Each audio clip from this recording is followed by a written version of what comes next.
Obviously last week's a disappointing week for us, but, you got to turn the page. We got to continue to breathe confidence into our players. My job to let them know that I trust them, I believe in them, and I have confidence in them.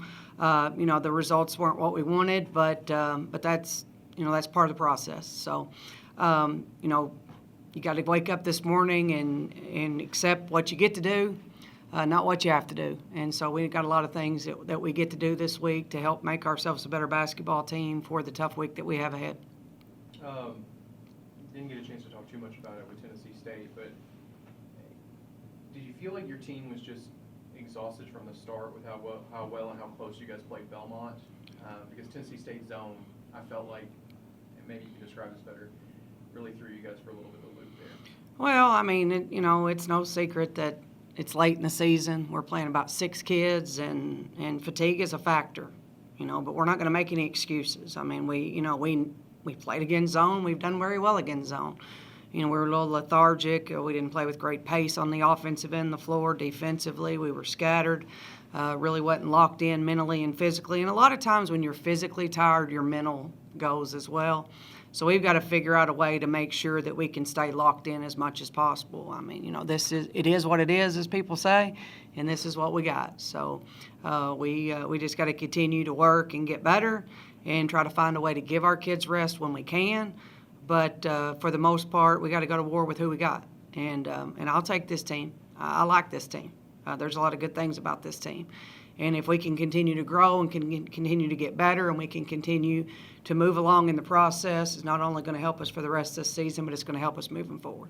We talked about her a lot recently, is Alexis Burpo, and just kind of the progression that she's made this season because of the role she's been forced into. How do you kind of, as someone that's been around her so long, to see her development, how do you evaluate that, and how have you seen her grow? I definitely think she's our most improved player. She's the kid that's made the biggest step between freshman and sophomore year. And, I'm proud of that development for her, and it's well-deserved. And she goes out and she takes on whatever challenge I give her. And that's the thing about Alexis. She just kind of lets it roll off her back, and I stay on her from the time the ball's tipped to the final buzzer, and she just goes with it. And she knows that I'm going to push her to be the best that she can be, and she has really, really risen to the challenge. And I think that if others will see how much you can improve if you put your mind to it and you're willing to go and play hard and work as hard during the games and stuff that she does, that hopefully the others will see that they can develop that much as well. That was going to be my second question, as far as, is she an example that you could use for the rest of the team to be able to step up their games as well? Oh, absolutely. I mean, she's the kid that is high energy. Most of the game, she's asked to handle the ball, she's asked to rebound, she's asked to defend out of position. But yeah, I mean, I think you can look to her as someone that shows the growth in the program, that shows that we are developing players into better players once they get here, and that we have the ability to continue to motivate and to continue to cultivate the culture that we want in this program.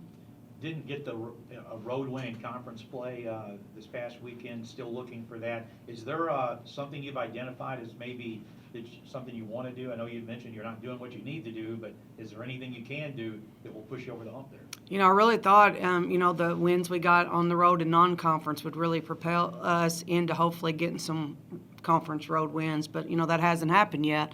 And, again, none of this is on them. It's all on me. I've got to figure out a way to take the energy and the effort that we're getting at home and get that on the road. And so I will continue to work, again, continue to breathe life into them, confidence. It's my job to make sure that they understand how much belief I do have in them, whether we're at home or on the road. And so it's just going to be a lot of mental stuff as much as anything. Physically, we are capable of doing better than we did this week. We just got to mentally believe that we can. Going back to Burbo, with the ball handling, at the beginning of the season, that secondary ball handler was probably Gentry Worley. So what kind of brought forth that challenge? Was it that injury, or did you just want? Oh yeah, for sure. I mean, when you start having injuries and having people go down, you've got to make adjustments, and we felt like that Alexis is one of the players on our team we feel like that can create for herself or others. So those are the ones that you want the ball in their hands the most. And, you know, Macy gets jammed up every single night. And so we had to figure out a way to kind of loosen her up and also put the ball in a playmaker's hands. And that's what Alexis has become. She's become a playmaker. She's a good passer. She makes good decisions. You know, obviously we'd like for her to finish a little bit better around the basket, but I think those things are coming. But just the ability to take that on says a lot about who she is. I know coaches don't really pay attention a lot, or maybe you do, to standings at this point in the season with 6 games left. You and Austin Peay are both 4-8. How important is this game, or is it just because it's important because it's a nice game? It's next game. It's important. It's important for the progress of this season, and it's important for the progress of this program moving forward. Every single night we take the floor, we're representing who we are. We're representing who we are as a team, who we are as a staff, what we're trying to do with this program. And so, you know, to put a good product on the floor that's going to compete and work hard regardless of the situations, to understand that adversity hits most teams throughout the season, hit us a little hard this year, but, you know, we're kind of getting used to that. And so we just got to continue to make sure that we continue to be the people that we say we are. We continue to uplift and support our players, and we continue to put them in the best position possible to help them win, because that's our job. Heading into this game with Austin Peay, outside of the challenge of playing on the road, what are some other challenges that they pose for your team? Well, you know, I think their record's a little deceptive because they're a good basketball team. Kevin does a great job. David, sorry, wrong name. Coach Midlick does a great job with them, and they're going to be ready. I mean, it's a big rivalry anyway. You know, Austin Peay, Murray State, border challenge, or you know, all those things, the Battle of the Borders, all those things that I hear about all the time and understand. But you know, they have some height, they have some shooters. You know, they're deep. They play a lot of kids, and so that's obviously a challenge. Was that, do you think, one of the biggest challenges on Saturday is that Tennessee State, it seemed like every single time that they were just like, we'll just run 5 more out there and see what we can do. Was that a big factor in trying to whittle down that deficit late in the game? I mean, maybe, you know, do the kids get tired? Yes. I understand that. They do. I think that we just didn't execute and do the things that we're capable of doing. Made a lot of threes. They shot 38 free throws. I mean, you know, we fouled a lot.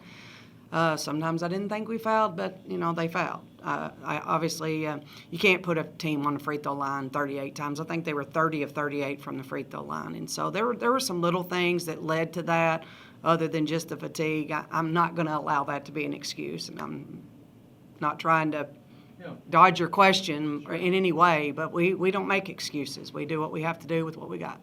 You talk about that development, not just of Alexis Burpo, but Macy Gibson looks like she's going to be getting closer to shedding the brace, or at least looking more comfortable. And then Reagan Blackburn, she had 16 points and cut it to 9 there late in the fourth quarter. 2 players that are providing for you right now. Yeah, I mean, 2 players that, you know, hopefully are just going to, as more time passes, going to get better, going to get more comfortable. And, you know, again, I mean, you know, the thing that I learned a long time ago in coaching is you coach for the year at hand, but if you're building a program, you coach for the future too. If you just focus on one thing, then you're not doing your job.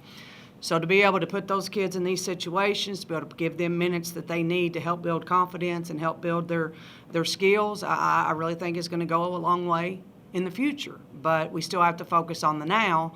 And so those kids continuing to step up and do things for us will be crucial down the stretch.